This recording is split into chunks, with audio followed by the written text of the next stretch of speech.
Y yo, Juan, vi la santa ciudad, la nueva Jerusalén, descender del cielo como una esposa que ha sido adornada, hermoseada para su esposo, para su marido. Juan ve cómo desciende la nueva Jerusalén. La red Ministerio Evangelístico. Nuestra misión es llevar el Evangelio a toda persona, a todo lugar, a todo rincón del mundo donde Dios nos permita. Usamos estos medios que Dios ha puesto en nuestras manos. Bienvenido a escuchar el mensaje de hoy. Continuamos, amados hermanos, en las lecturas bíblicas. Estamos ubicados en el capítulo 21 del libro de Apocalipsis. La maravillosa palabra del Señor nos ha ido llevando por una maravillosa aventura de profecías. El Señor nos está mostrando el futuro. Qué futuro tan glorioso, qué futuro tan maravilloso. Realmente el apóstol Pablo tenía razón cuando escribió a los Corintios y les dijo que él había sido llevado hasta el tercer cielo y le había sido revelado, mostrado cosas que son inefables, que no se pueden explicar, que no alcanzamos con palabras humanas a describir. También al apóstol Juan, como lo estamos leyendo en este libro, lo estamos viendo explicar la revelación de la mejor manera, lo mejor que él puede para nuestro entendimiento tan pequeño, tan diminuto, tan humano, tan reducido en capacidad como para comprender las cosas eternas, gloriosas y celestiales. No obstante, Juan hace su mejor esfuerzo. Dios le muestra de una forma que su mente pueda comprender lo que quiere decirnos el Señor, para que tengamos esta fuerza, esta fe, este deseo de llegar hasta ese lugar donde Dios nos quiere y donde ya Él nos ve sentados en tronos celestiales. Dice la Biblia: entonces vi un cielo nuevo y una tierra nueva, porque el primer cielo y la primera tierra pasaron, ya habían pasado, y el mar ya no existía más. Algunos se preguntan si el reino milenial pasará entonces a ser eterno. Esta discusión la han tenido incluso teólogos. Yo quisiera que podamos comprender hoy la diferencia entre el reino milenial y la eternidad. Son dos cosas diferentes. El reino milenial sin duda será maravilloso. La tierra será reformada. Pero en esa tierra que durará 1000 años, renovada, donde la naturaleza es hermosa como un paraíso, donde el mar forma parte de ese paraíso, donde toda la naturaleza vuelve a amistarse con el hombre, y donde los hombres que estarán en ese momento en la tierra vivirán 1000 años y estarán gobernados bajo el Señor y bajo Israel y bajo la iglesia, tendrán un fin. Todavía allí existe el castigo por el pecado. Todavía habrá un juicio al final de esos 1000 años. Pero cuando llegamos al capítulo 21, se nos está hablando de una nueva creación, un cielo nuevo, una tierra nueva, un planeta nuevo, un lugar donde todos los sobrevivientes estarán eternamente gozosos. Ya no habrá más juicios, ya no habrá más pecado, ya todo habrá terminado. Y se resume diciendo, porque el cielo y la tierra que fueron primero pasaron, ya no existían más, nos dice el texto bíblico. Entonces comprendamos que aquí no hay nada que tenga que ver con el reino milenial. Aquí hemos pasado a la eternidad para la gloria del Señor. Entonces, aunque parezcan fundirse, nuestro Dios nos revela aquí una nueva tierra, un cielo nuevo para que no confundamos estos términos. Ahora bien, Juan dice: y yo, Juan, vi la santa ciudad, la nueva Jerusalén, descender del cielo, de allá, de parte de Dios. Esa nueva Jerusalén ataviada como una esposa que ha sido adornada, hermoseada, que ha sido preparada para su esposo, para su marido. Juan ve cómo desciende la nueva Jerusalén. Esta nueva Jerusalén tampoco tiene nada que ver con la Jerusalén de Israel de toda la vida, hasta el día de hoy, la cual se extenderá hasta el reino milenial.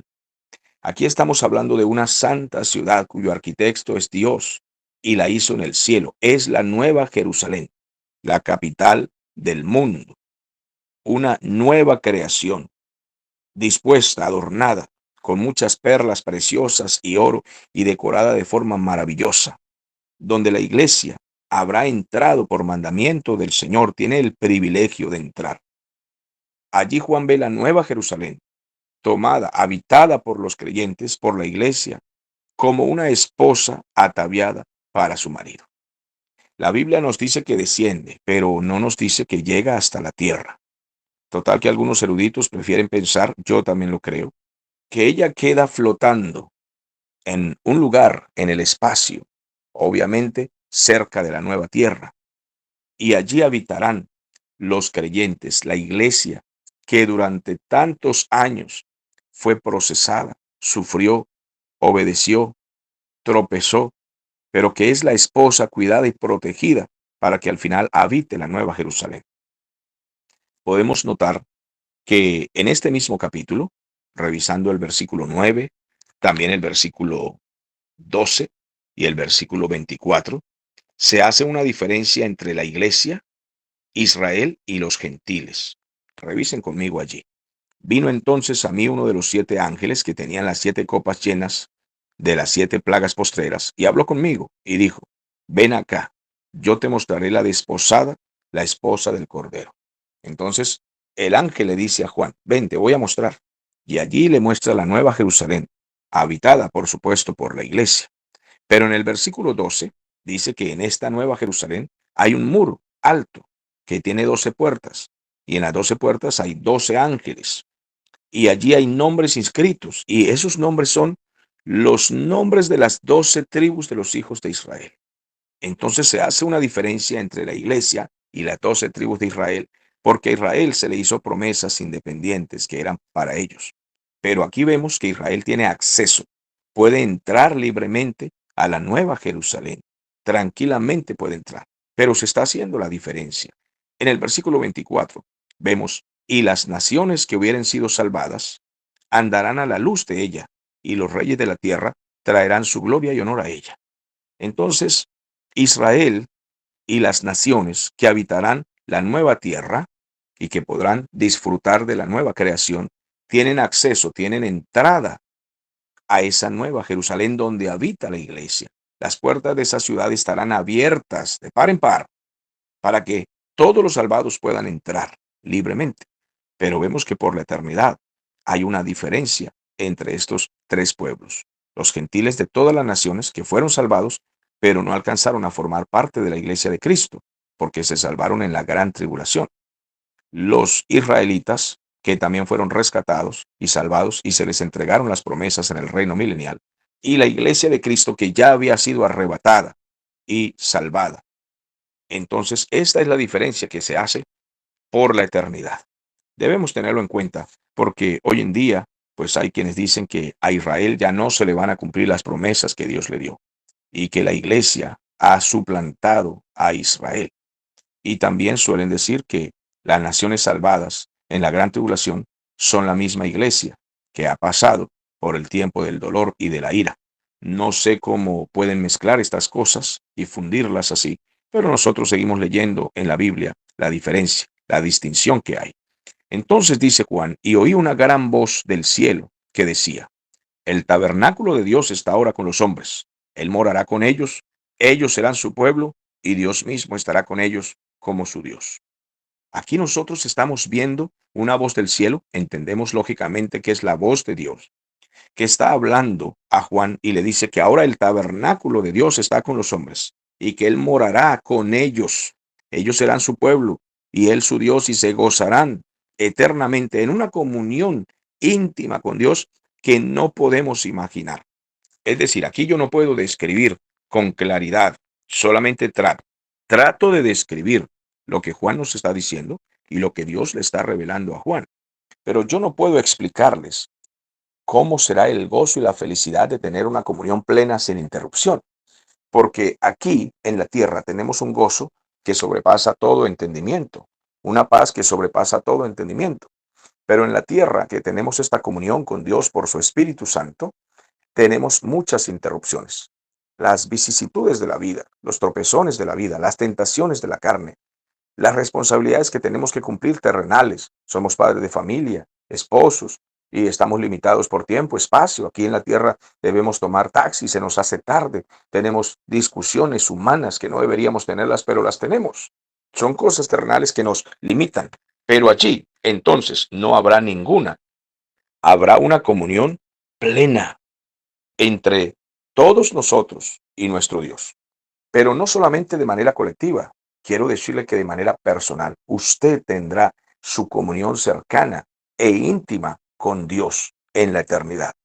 Algo que jamás hemos podido soñar y no podemos imaginarnos cómo será esta relación tan estrecha y entrañable. Abba Padre, mi papá, mi padre, mi papito Dios cerca de mí, pero tan cerca como yo jamás he podido imaginarlo. ¿De qué se trata? Dios nos hablará tan directa y cercanamente que oiremos su voz a nuestro oído. Hoy en día hay muchos cristianos en las iglesias jactándose de que oyen la voz de Dios, de que Dios les habla audiblemente. Bueno, respetamos las opiniones de nuestros hermanos, pero entendemos que no conocen realmente la Escritura. Nuestro Dios ya habló audiblemente en el Antiguo Testamento. Y hoy dice la Biblia en Hebreos que el Señor nos habla por medio de su Hijo Jesucristo en la Biblia, la palabra.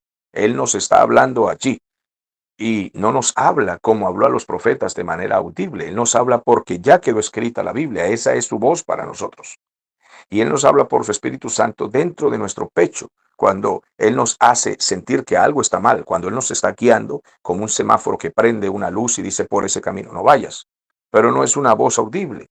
Es un sentir propio del Espíritu que pone allí en nuestro corazón. Esto no lo hagas. Esto sí, dirígete por aquí, dirígete por allí. Pero no es que escuchamos una voz, sino dentro del Espíritu está su voz en nosotros.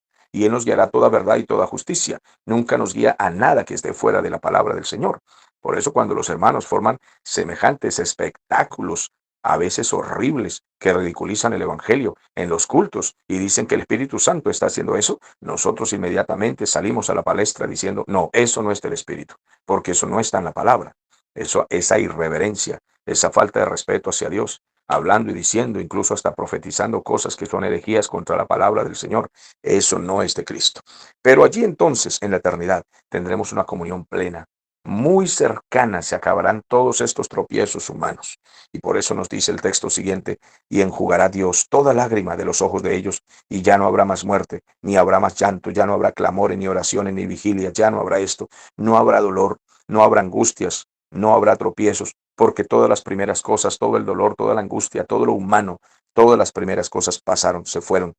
Entonces aquí se nos está hablando de una manera muy poética que ya no habrá llanto. El Señor secará nuestras lágrimas. Ya no habrá clamores de ninguna clase, porque todo eso habrá terminado. Mi Señor, con sus palabras fieles, verdaderas, maravillosas, nos dará una alegría que nosotros no podremos en este momento explicarlas. No hay forma de explicar el gozo y la alegría que se siente al estar tan cerquita de Dios. Entonces el que estaba sentado en el trono dijo, Juan, yo hago nuevas todas las cosas. Y me dijo, escribe, escribe, porque estas palabras que te estoy diciendo son fieles, son verdaderas. Entonces Juan comenzó a escribir y el Señor le dijo, hecho está, yo soy el alfa y el omega, el principio y el fin.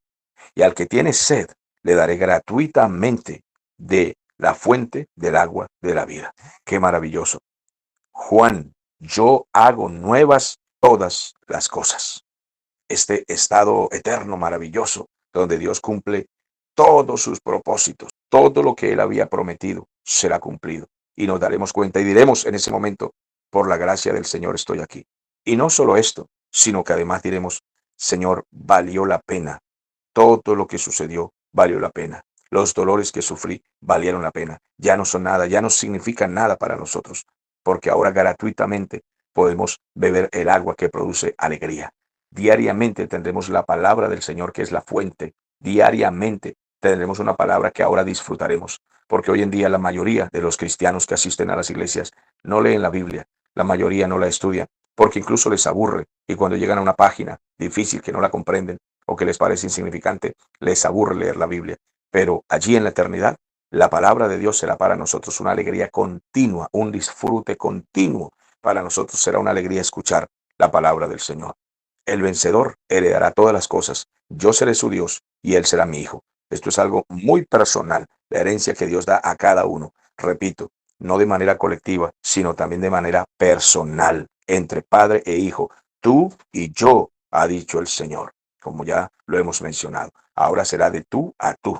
Todo aquello que luchamos nosotros a través de Cristo, con la ayuda del Espíritu Santo, por acercarnos a Dios, y tenemos tanto tropiezo en la vida, que si las circunstancias, los dolores, los problemas terrenales nos agobian y a veces no nos dejan sentir, acercarnos a la presencia de Dios, realmente todo eso se habrá acabado. Ahora podremos libremente, cada día de la eternidad, libremente acercarnos a Dios. Pero el Señor hace una advertencia. Él dice que los cobardes, los incrédulos, los abominables, los homicidas, los fornicarios, los hechiceros, los idólatras y mentirosos tendrán su parte en el lago que arde con fuego y azufre, que es la muerte segunda. Pero ¿cómo así si todo esto éramos nosotros cuando no teníamos al Señor? Unos eran idólatras, otros mentirosos, otros estafadores, otros fornicarios, y dice que estarán fuera. Precisamente este es el privilegio que Dios nos ha dado, que nos ha rescatado, nos ha enseñado a pedir perdón, nos ha limpiado, nos ha enseñado a dar fruto, nos ha enseñado a hacer buenas obras, nos ha enseñado que la salvación fue por gracia, que no merecíamos escapar de una condenación tan terrible para recibir una salvación tan grande, que no merecíamos estar vestidos de reyes y sacerdotes por la eternidad y ministrar delante de la presencia del Señor, pero que Él nos ha escogido para esta salvación. Y todos los que se mantienen en sus pecados son unos cobardes, mentirosos, idólatras, hechiceros y blasfemos, y todos ellos estarán fuera. Son abominables. Todos ellos para Dios son repelentes, maliciosos. Todos esos blasfemos para Dios son crueles, que están llenos de malos espíritus, que son malvados, que se dejaron guiar por el diablo y que de ninguna manera quisieron comprender el llamado del Señor.